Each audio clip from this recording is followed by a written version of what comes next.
I'll be showing you a crazy ballistics bug where any plates can tank bullets from even the highest pen rounds in Tarkov. I'll be explaining the bug itself, how it affects peaks on both the left and the right sides, and finally checking whether the canted meta is back, using angled grips and sights to get an advantage in fights.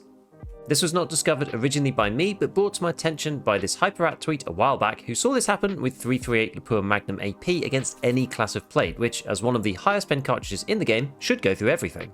But indeed it does not, so I've had a look at it myself as well to try to understand when this occurs and if there's anything that we should be doing about it in-game. Okay, so here I have a G36 loaded with SSAP. This is 38 damage and 57 penetration. So this is a very highly penetrating round. This is the top round within 5.56. And as you can imagine, this should probably go through everything except for maybe class 6, but we're not going to be testing class 6 in this particular video. So what should SSAP actually do? If I get rid of the armor on my other PMC character just for the moment, and I go and I shoot through the arm into the chest, you will see that what happens is the 38 damage goes into the arm, and it also goes into the thorax as well. So let's just fire there, and we'll go and look at our HP here.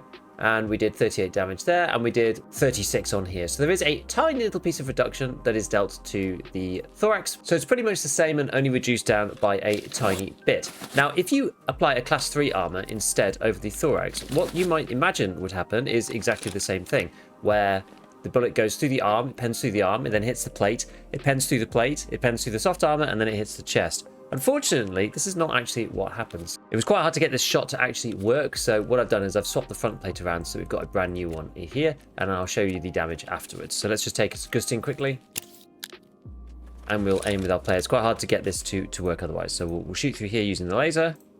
Bam. And what we get is, we get damage on our player's left arm, nothing on the thorax at all, which is extremely surprising, and when we look at the plate, it's at 35 out of 40. And so what's happened here is the plate has taken the damage after it's gone through the arm, and then no other damage has been propagated after that. So the plate has completely absorbed it, despite only being class 3, which is kind of crazy. And this happens basically no matter how low the plate is. So what happens is you take your arm damage like that, like we've just seen, and then the plate will just get lower and lower and lower until it gets to 0. And then after that, things start to work properly, which is very, very weird, because it means that the cuirass is effectively absorbing all of the damage. If the arm isn't in the way, then this happens as normal. I shoot through here, we take damage directly to the thorax, and the cuirass itself takes damage too. So it's a bit strange why this bug happens while the player's arm is in the way.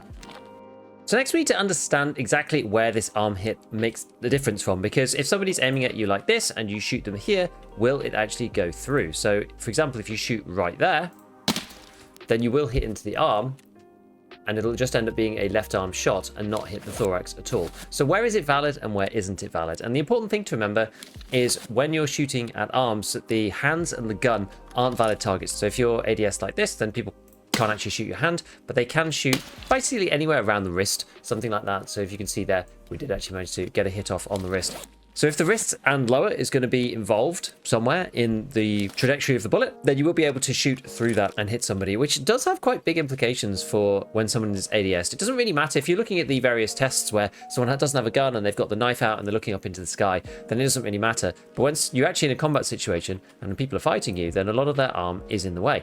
And this is really quite annoying, especially if you're looking at the height over bore on something like the delta point and someone's at close range. I mean, even here, you could be relatively far away, and then you can see that the height overboard difference is quite small. But you could easily try to shoot somebody in the head and hit them in the arm accident, or try to shoot them in the neck area and be hitting them in the arm. So like a shot like this should probably go straight into the arm as well, which it does. And you see the only reason why we've got extra bit of damage going on is because we've got these heavy bleeds, because I didn't take the Zagustin. But otherwise, you're pretty much absorbing all the damage of that high pen round, which is kind of crazy. I did actually swap over to the AVS, which is class 4, but this should be defeated by SSAP, no problem as well. So you can see when you're in this particular stance, you're really wide open, but then when you've brought the gun back up and you're ADS, then a lot of your thorax is covered by your arm. So this is complicated somewhat by leaning as well. The classic right-hand lean actually is not as favorable as the left-hand lean, and I'll show you exactly why. So if you go over to look at the right-hand lean, obviously this is good from a player vision perspective. So if I lean around so I can just see the enemy player's face, that I'm not gonna, I'll actually be able to hit them, as opposed to hitting into the box. It's somewhere like this. And yeah, I can just see the head and I can just see the arm down here. So it's very difficult to actually hit their thorax. So this is pretty powerful. The right hand lean has always been pretty powerful. But the thing is, if I move out from the box a little bit more, say it's just like a flat surface, which this one isn't, I'd have to probably lean out to about here before I'd be able to see. And in that particular circumstance, you can kind of see a bit of the thorax over there. Now the left hand lean is interesting. If you go to the other side, let's go around these barrels or something, and we look at the left hand lean, as is classically typical with this, I can only just about see the stationary player's head who's standing vertically, but they can see all of my body, which is quite intriguing. But now that we have the new side swap, you can see the player's head actually moves. And if we move over until we get into a good position again, then yes, it's not as good as the other side, but you can see most of the player's body is actually blocked by the arm. So if I shoot here into the thorax, then bam, again, you're only hitting the arm. So when you're doing a lean, it actually is extra important, this bug, because rather than penning all the way through, it ends up getting absorbed by this arm and plate situation. And the TTK there really does increase dramatically. Now, the final situation I wanted to talk about, does this mean with all of this arm stuff, does that mean that the canted meta is back? So I wanted to have a look at that. You know, we're looking at somebody who's using an M4 generally, and we do have some decent arm coverage. But back in the day, people used to use this particular canted foregrip to adjust the position of the PMC's arms so that the arm was more in the way of the chest. Now, does this still work is the question. But when we ADS with this, it doesn't really change anything. We're not moving the gun around anymore, and we used to move the arm into a kind of vertical position and also bring this arm across as well. But you can see that the canted sight still stays vertical from the perspective of the other player, and so the arm position is pretty much the same as it is with the M4. I took a few pictures to show the difference. So this is the M4 with the guy in the middle just holding it normally. This is a standard M4 with no modifications to it or anything. And if we swap over, we can see that that is the canted AK-74U. It's got both a canted grip and also the canted sight on the top. And you can see the arm position barely changes. It's very slightly higher for the 74U, but that's basically just a factor of the actual gun itself. To prove that that's the case, what I've done is I've swapped over this middle picture with this one, which is the regular AK. That's with no foregrip and that's with no sight. You can see it's in basically the same position. There's a very small change to the arm, but it doesn't really matter too much. Your arm is very slightly further up, actually, technically, without any special grip or without a special sight. So you could argue, in theory, that you've actually got slightly more coverage without it. So the main takeaway is that the canted meta, in my opinion, isn't back. It doesn't make any difference really at all, but watch out for those leans, because the leans really can make a big difference.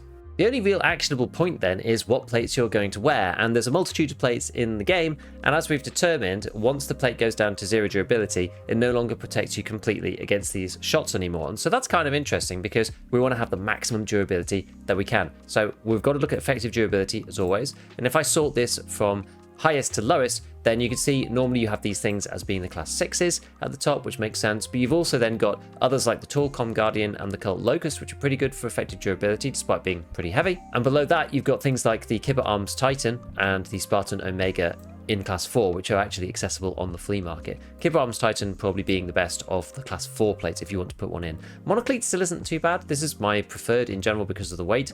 You can see there is quite a big difference in terms of effective durability. How likely is you think you're going to get shot multiple times in the arm and have the plate protect you is another question, because there are other factors that go into this, such as maneuverability and weight and cost on the flea market and that kind of thing as well. But it's something to bear in mind that the higher the durability you have, the more chances you have, I guess, of getting shot in the arm without actually taking any damage to your thorax, especially if you're using those lean peaks more effectively.